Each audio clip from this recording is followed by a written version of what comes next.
up, gang? It's your girl, Into the Set to the Room. And welcome back to the channel. Did you miss me? Because I missed you. So I like to think that we're friends, right? Clearly we know everything about each other. But recently something happened to me in Korea that unlocked a core memory. And the first people I wanted to share it with was you. I wanted to share it with you, Pookie. So today I'm going to be telling y'all a story about the time that I almost got arrested here in South Korea. But before we get into the tea, I need y'all to do something for me real quick, okay? Just real quick, Take a look at this skin. Is the skin giving skin? Because I believe the skin is skinning. So many of you guys are always asking about my skincare routine, and well, newsflash, buddy. It's 2023 and your girl does not gatekeep. So we are about to put you on. Who is we? Because I know you only see me, but let me introduce you to her. Today's video is in collaboration with Foreo. Okay, beauties, so this is the Foreo Luna 4 facial cleansing brush. Foreo sent me the Luna 4 a couple months ago along with their microfoam cleanser, and when I tell you this has become an integral part of my skincare routine, I need it. So for me personally, no matter what skin type you have, cleansing is so incredibly important as it deep cleans and gets rid of all the excess dirt, makeup, and impurities you have encountered throughout the day. In turn, that helps to keep my skin clear, healthy, and radiant. And baby, Miss Luna, she does what she needs to do. But here's the gag. Depending on your skin type, the Luna 4 caters to you. This one is for sensitive skin because, as you guys know, I'm just a little dainty demure damsel with eczema and sensitive skin. They also have one for balanced skin and combination skin. I'm going to do a quick demo for you guys.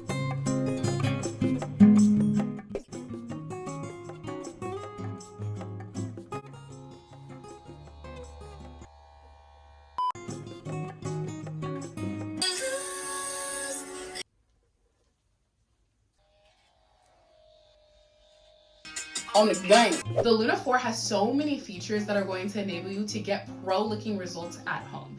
The features include T-sonic pulsations, the use of ultra-hygienic silicone, which is bacteria resistant to reduce breakouts. It has app-guided personalized cleansing and foaming massages. There's up to 600 uses per charge, so the battery life goes crazy. I thought now would be the perfect time to put you guys on because you see, the thing is, this product is rarely ever discounted, but they're doing a special offer. It's 35% off for the first 100 viewers. So run, don't walk to get Miss Luna 4. The Luna 4 offers the most personalized cleansing experience I have ever had. Now is going to be the peak time to purchase. I'm gonna include the link here and the link in the description. Check the link out for an amazing discount on an even more amazing product. All right, so I'm just gonna be doing the rest of my skincare while we get into this story time. Buckle up because you are in for a wild ride.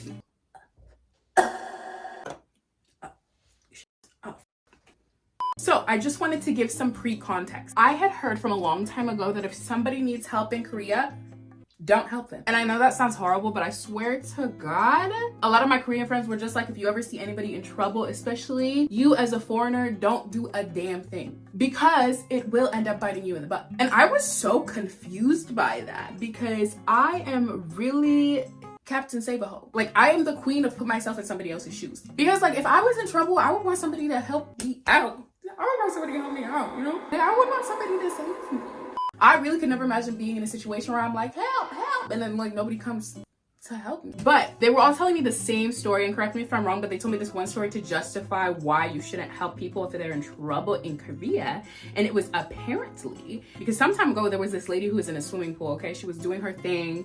The lady ends up drowning. So she's in the water, bobbing and gasping for air. She's like, help me, all that rah-rah. I was gonna try to tell the story like this, but limited movements. Give me a second, 1 second, I'll be right back, I promise.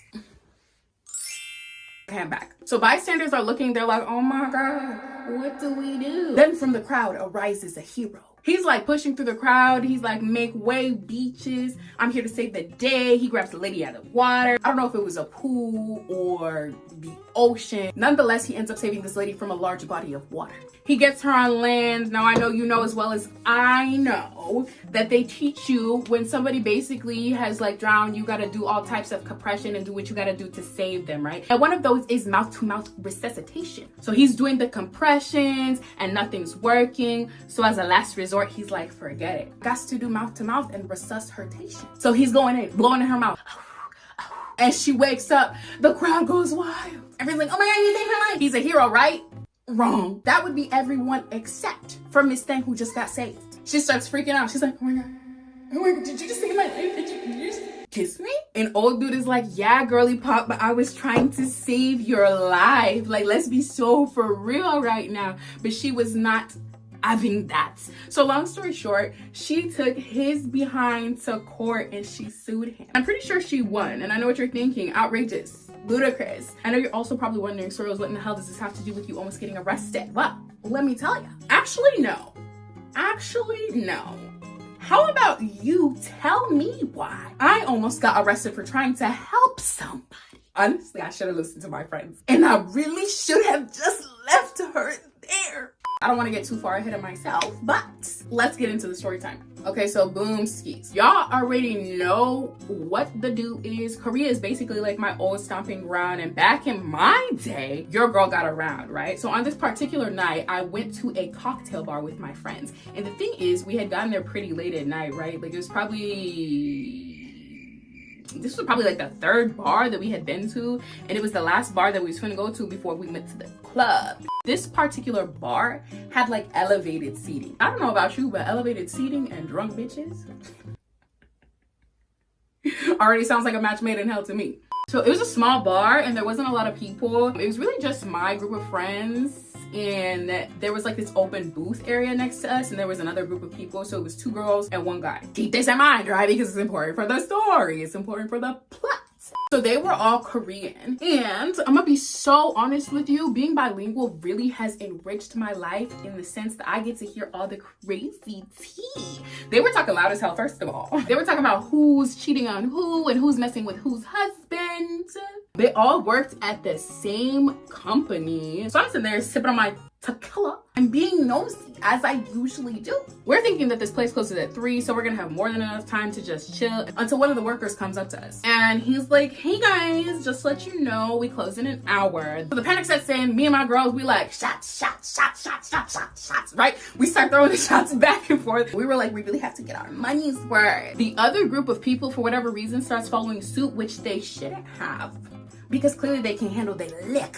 Nonetheless, we're getting lit. So we were getting lit, but they were getting lit. And at this point, it's probably about 12:30, and one of the girls from the other table, in her sloppy drunk state, she comes up to me and she grabs my face and she damn near tries to make out with me. She's telling me how pretty I am. She asked me if I want to go smoke a cigarette, but I don't smoke, so I politely decline. I look back at the booth behind me and I noticed that the man is gone too. So now it's just one drunk girl in the booth. And when I say drunk, y'all, I mean plastered. Sloppy. And it's like everything after that happened in slow-mo. I'm looking at her and I see her just start to lean, right? And then boom, she went night-night, conked. She's knocked out. And she hit her head hard as all hell. So I'm sitting there, I'm like, dang. None of us really knew what to do, so we was just sitting there until I hear her basically choking on her own vomit. That's when I was like, all right, now somebody has to do something at this point. That's when I was like, I don't know where her friends are at, but I gotta help her even if it's nothing serious. I'll just flip her on her side till her friends come back. But I guess I was being naive because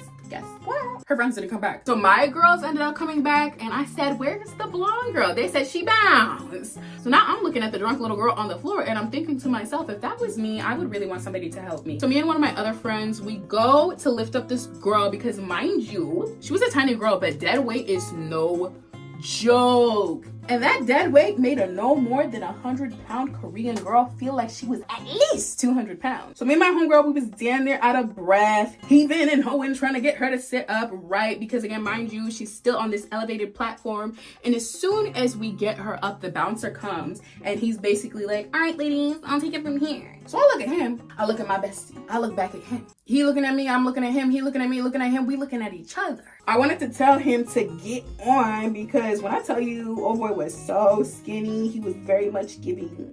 Like there was no way that he was gonna be able to lift this girl on his own, but he starts explaining that he's gonna take care of it. He doesn't want us to be liable for anything. So me and my friend, we prop her up and we get out of his way. We're like, all right, okay, all right, okay, all right, okay. You wanna do it by yourself? Do it by yourself. So we decided to be some onlookers because honestly, I'm sitting there thinking like, ain't no way he's gonna be able to leave this girl. Because tell me why my mans decides to basically do some sort of WWE wrestling maneuver and try to throw this girl over his shoulders. And he ends up losing his balance. And the baby girl just cracked her head. She was bleeding. Me and my friends, we just looking at each other in disbelief because I was like, I thought you said you had it, Mr. Bouncer Man. I thought you said you had it. I thought you said you had it. I thought you said you had it. So at this point, no one's touching her. And then, wee, that's the sound of the police. The manager calls the police. Honestly, me and my girls, we was just sticking around to see what would happen. I didn't think that we was gonna get in any trouble because we was just bystanders doing what bystanders do. Bystanding. The police come. They called the police and not an ambulance. So they ask all the management questions. What happened? Blah, blah, blah. Then I noticed the tiny bouncer pointing at me. I'm looking left. I'm looking right. Like, I know he didn't just, did he just? And then a Mr. Police Officer, sir, comes up to me. He's like, excuse me, ma'am, would you mind being taken in for further questioning? I'm drunk. I'm in a state of turmoil. I'm in a state of confusion. I respond, I say, I sure would mind because that ain't none of my business. I was just trying to help. Luckily, I had some Korean friends that were there with me to help sort out the situation, find a solution, clear things up, and we were all let free. And then they whisked her away somewhere in the police car, but that's when the liquor hit me and I blacked out. I was told that we went to a club, and because we were so bad, somebody gave us free champagne. I was already gone and y'all gave me more alcohol? That's suspicious.